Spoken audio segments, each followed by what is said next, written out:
Kejayaan Maritim. Lintasi garis khatulistiwa.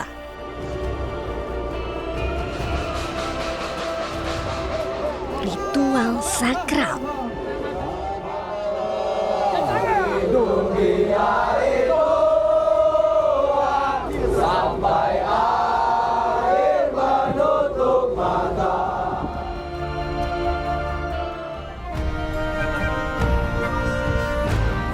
Bersama Minanti Rohanta dan Laskar Rempah Lada Putih. Lada Putih berkarakter, beradat, berbudaya. mari berlayar bersama KRI Dewa Ruci.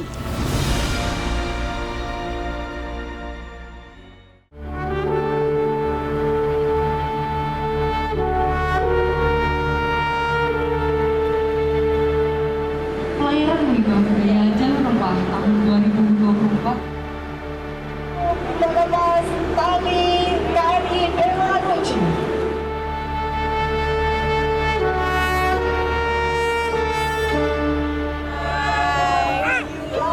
Dengan pelepasan tali terakhir ini, kita bersama dengan batch 1 Muhibah Budaya Jalur Rempah akan berangkat menuju Belitung Timur, di mana perjalanannya selama 3 hari dan 2 malam.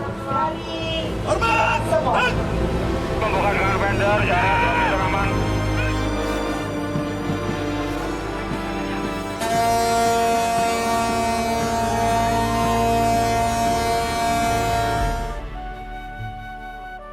Perjalananku kali ini berbeda. Bersama dengan 29 Laskar Rempah batch 1 yang bernama Lada Putih, saya akan berlayar mengarungi Laut Nusantara dengan sang legenda KRI Dewa Ruci dalam rangkaian kegiatan Muhibah Budaya Jalur Rempah. Selama pelayaran, Laskar Rempah Lada Putih mendapatkan pembekalan materi seperti sejarah KRI Dewa Ruci. Dalam Muhibah Budaya Jalur Rempah, Kementerian Pendidikan, Kebudayaan, Riset dan Teknologi menggunakan KRI Dewa Ruci dengan misi diplomasi budaya. Dewa Ruci dan juga Jalur Rempah. Sebenarnya ada misi khusus nggak sih Pak sampai akhirnya bekerja sama menggunakan KRI Dewa Ruci? Baik, ini dilihat dari jalur rempahnya adalah menyusuri daerah-daerah titik-titik perdagangan. Nah, di sini juga ditemukan kerangka-kerangka kapal, Pak. Kerangka kapal itu isinya oleh arkeolog ditemukan keramik-keramik itu merupakan bukti kuat bahwasannya dulu terjadi perdagangan atau barter dengan rempah-rempah Nusantara kita. Ini kita sebenarnya jauh atau tidak sih Pak dengan daratan ketika pelayaran ini dilakukan? Kombinasi, Mbak. Jaraknya antara daratan sekitar 50 mil dari daratan, variasi, Mbak. Variasi. Itu tergantung kondisi. Tergantung kondisi kedalaman, kemudian jalur pelayaran yang telah ditentukan oleh Kemenlu. Setelah penjelasan Pak Roni, saya pun beralih ke Anjungan untuk melihat proses navigasi kapal. Jadi tadi sudah diajarin dengan Pak siapa namanya Pak? Pak Musli. Pak Musli. Bagaimana cara melihat titik kapal kita sekarang? Di sini ada GPS ya Pak. Kita lihat lintang, bujur, lalu juga menggunakan jangka. Kita harus tetap menggunakan peta manual ini ya, untuk melihat apakah kita on track atau enggak. Karena di sini sudah ada tracknya yang garis putus-putus. Dan saat ini sekitar 8:10 di sini titik-titik ini yang tadi. Terima kasih pengetahuannya Pak. Muhibah Budaya Jalur Rempah 2024 ini memiliki tujuan akhir menjadikan Jalur Rempah sebagai warisan budaya dunia ke UNESCO. Dalam memperkuat pengetahuan Laskar Rempah, seorang pakar maritim yang turut ikut dalam pelayaran menceritakan bagaimana sejarah Jalur Rempah menuju Belitung Timur. Prof, ini kan kita sudah berlayar dari Jakarta, sedikit lagi nyampe di Belitung Timur. Sebenarnya sejarah apa yang terdapat dalam pelayaran ini? Apakah ini sejalur atau tidak dengan Jalur Rempah? Iya, pada umumnya memang ini merupakan jalur pelayaran perdagangan yang sudah lama. berlangsung ya, jauh sebelum orang Eropa datang. Ada Bugis, ada Jawa, ada Minang, Melayu, Nusantara. Jadi sebenarnya tidak hanya dagang, ekonomi, juga agama loh. Pertukaran budayanya atau masuknya agama atau rempah yang dimiliki itu paling Ya, ini kita bisa mundur ke masa Kesultanan Banten sebetulnya. Itu produksinya lada, itu sampai ke Lampung. Tapi itu juga nanti bersamaan dengan itu persaingan tuh ada dengan Palembang. Jadi bubble ini sebetulnya wilayahnya Sumatera, Palembang begitu. Makanya berarti produksi di Sumatera itu banyaknya lada. Ada. Pantai Timur ini nanti kalau teruskan kita dari Belitung nanti akan ke Riau. Ya. Itu adalah pelayaran yang akan membawa lada. Dan itu diperebutkan kemudian oleh VOC dan EIC. Itu diperebutkan Inggris dan Belanda di sini.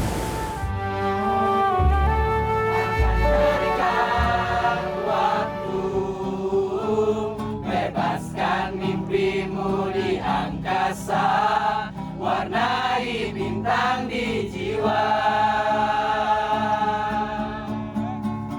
Menarilah dan terus tertawa, walau dunia tak seindah surga.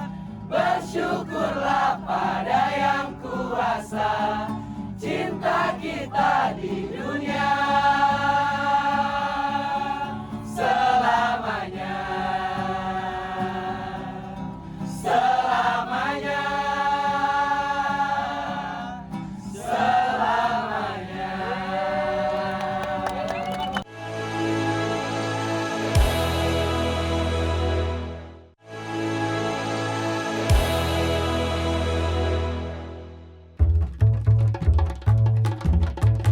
Perahu tradisional begitu erat dengan nelayan untuk menunjang mata pencahariannya. Di Belitung Timur, perahu tradisional atau cutter masih tetap digunakan, dipertahankan, dan dilestarikan. Di Pantai Burong Mandi, saya dan Laskar Rempah bertemu dengan pengrajin perahu. Cutter ini masih dibuat secara manual loh, travelers. Perahu ini tadi adalah perahu cutter, itu memiliki 2 sayap di samping kanan dan juga kirinya. Untuk step-step pembuatannya itu dimulai dari penebangan kayu yang digunakan bisa dari kayu sengon yang sudah berumur 20 tahun. Nah, kemudian kayu itu dipotong menjadi balok, kemudian baru diserut dalamnya menggunakan alat yang namanya rimbas. Itu proses pembuatannya berapa lama ya tadi ya? Sekitar 1,5 bulan. Lumayan. Tapi tahan untuk berapa lama nih? Tahannya bisa sampai 20 tahun tergantung pada perawatannya. Kali ini nelayan menangkap ikan kerisi yang memiliki gizi dan protein tinggi. Tangkapan nelayan tersebut langsung diolah ibu-ibu dengan cara dibakar menggunakan sabut kelapa di atas bambu. Tanpa menggunakan bumbu, tanpa dibersihkan, ikan ini pun siap disantap usai dibakar.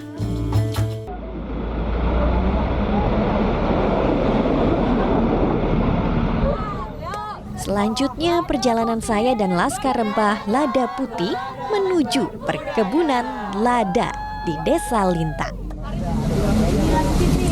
Jadi saat ini kita lagi perjalanan menuju perkebunan lada untuk melihat bagaimana proses penanamannya dan seperti apa sebenarnya biji lada tersebut untuk diproses.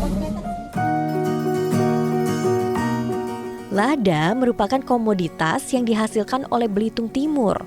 Kali ini saya dan Laskar Rempah pun berkesempatan ikut mencoba menanam lada bersama petani lokal.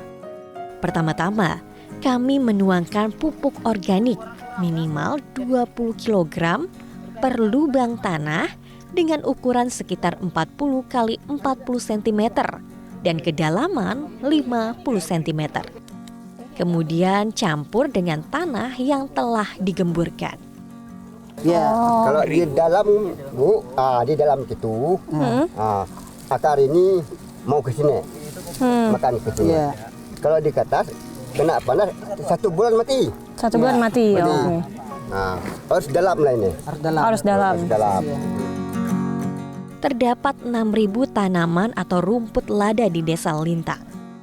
Lada akan dipanen sekali dalam 1 tahun. Usia tanaman yang siap panen yang berusia di atas 3 tahun. Jadi usahakan dalam penimbunan bibit ini, usahakan di sini agak tinggi. Nah, jadi tujuannya untuk mencegah air menghindari supaya tidak tergenang di tengah. Nah, gitu tujuan. Selanjutnya apa, Pak? Disungkup tuh ditutupkan. Tutup untuk menghindari panas yang berkepanjangan. Gitu. Supaya bisa tumbuh dengan baik ya, Pak. Berarti bibit itu diambil dari pohon yang sudah jadi, dipotong di bagian apanya? Di bagian akar. 6-7 akar perakaran. Mengutip dari Historia, perjalanan tanaman lada di Belitung baru dikembangkan pada zaman Hindia Belanda dengan terapan tanam paksa. Mulanya, lada diperkenalkan oleh Demang Abang Ali Muhammad Ali di Pulau Bangka pada tahun 1860. Ia pun mendatangkan bibit lada dari Lingga, Kepulauan Riau. Hingga saat ini, Belitung masih memproduksi lada yang tersebar di berbagai tempat seperti di Desa Lintang ini. Menutup hari, kami mengunjungi sebuah pantai yang terkenal dengan bentuk batunya. Inilah geosite Batu Pulas. Posisi batu granit besar ini seperti tertidur. Sedangkan pulas merupakan nama dari sebuah pohon. Pesona indah batu granit khas Belitung menjadi salah satu warisan geologi yang menarik perhatian kami dalam balutan senja dan deburan ombak. Pelayaran kami lanjutkan menuju Kepulauan Riau, mulai dari Dumai hingga Siak.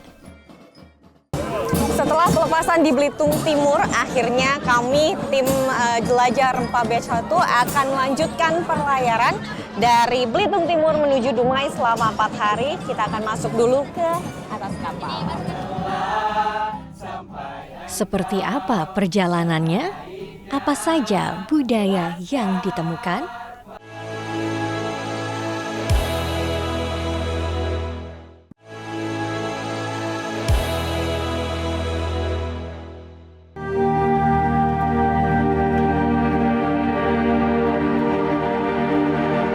Muhibah Budaya Jalur Rempah 2024 Batch 1 masih berlangsung dari Belitung Timur menuju Riau. Pelayaran kami lalui selama 4 hari di perairan Selat Malaka dengan titik berlabuh di Dumai. Dalam rute pelayaran Belitung Timur menuju Dumai, ternyata kami akan melalui garis Khatulistiwa. Inilah momen bersejarah bagi pelaut dengan ritual sakral mandi Khatulistiwa. Kami pun tidak pernah tahu hari apa, di jam berapa mandi Khatulistiwa akan dilakukan. Ternyata 14 Juni 2024, tepat pukul 5 pagi, suara gemuruh membangunkan kami untuk segera berkumpul di geladak kapal.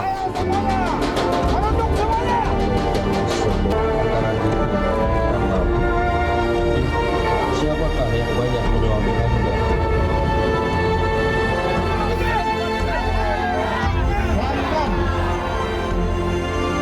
Selanjutnya, suara nafas. Kapela sudah dimandikan. Lanjutkan. Sama-sama. Nama baptis. Kanopus. Nama baptis Kanopus.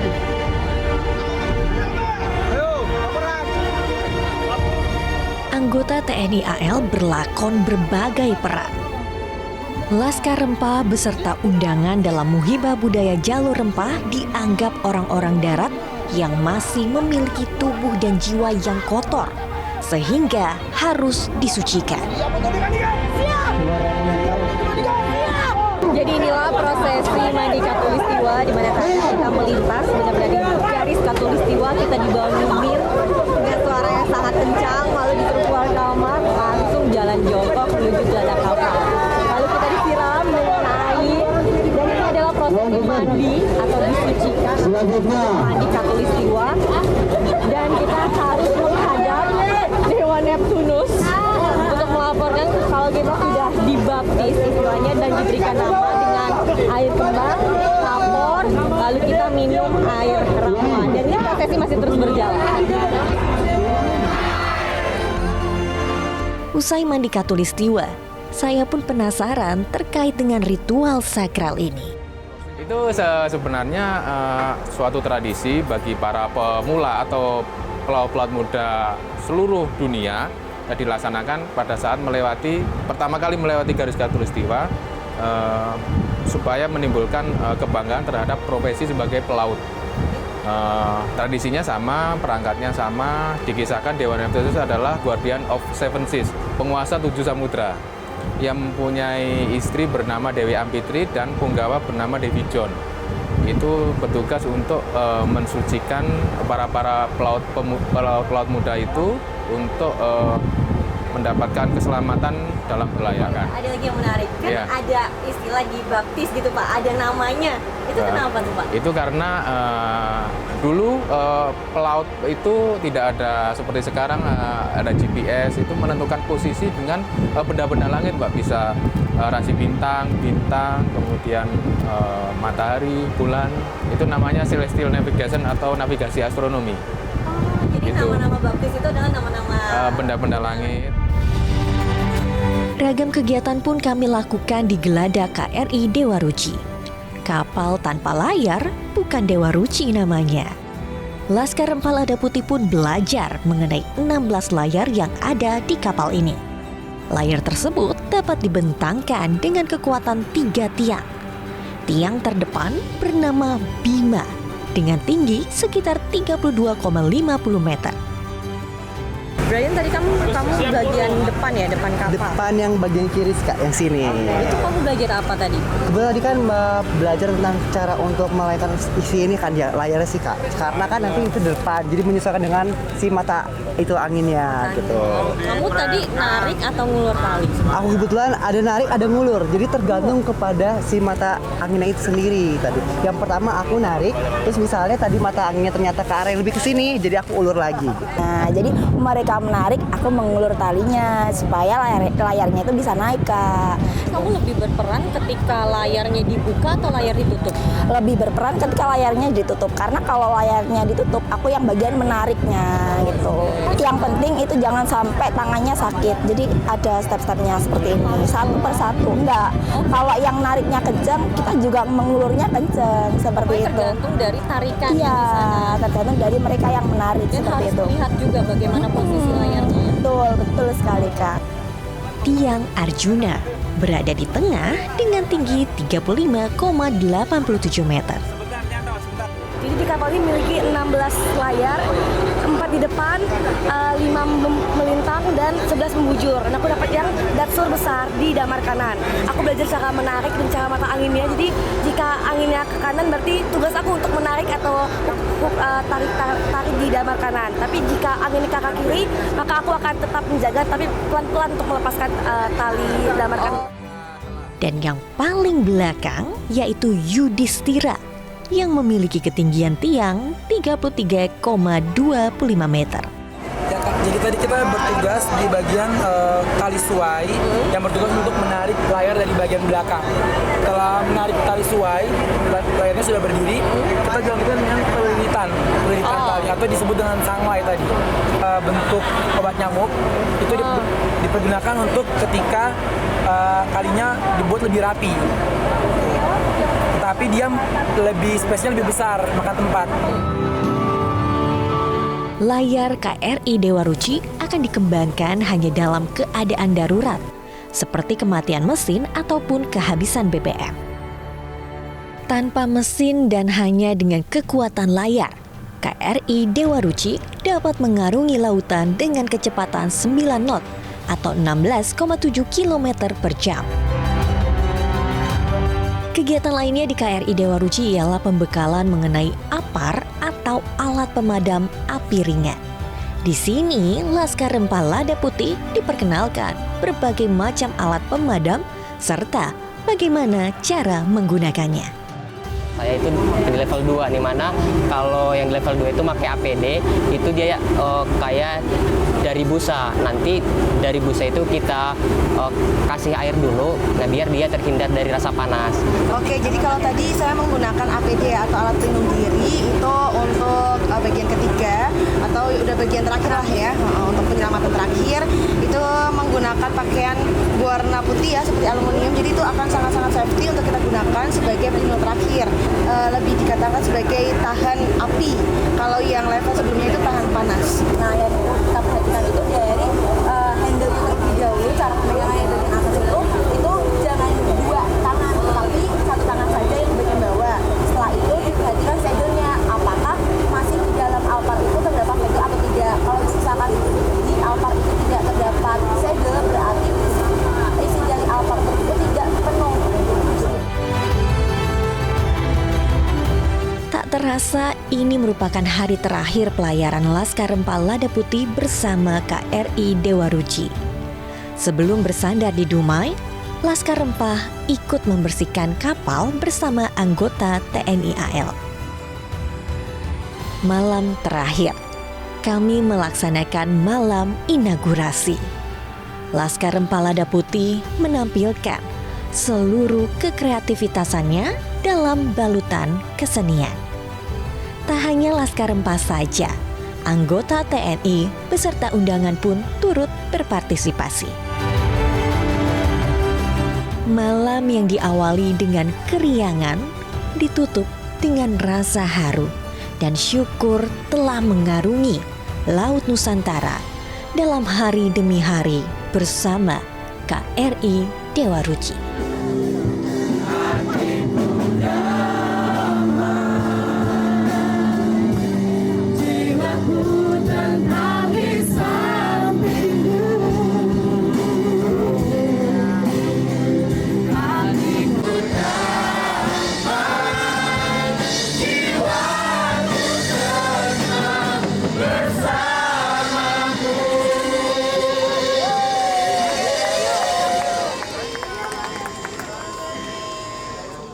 Jelajahi cara baru mendapatkan informasi. Download Metro TV Extend sekarang.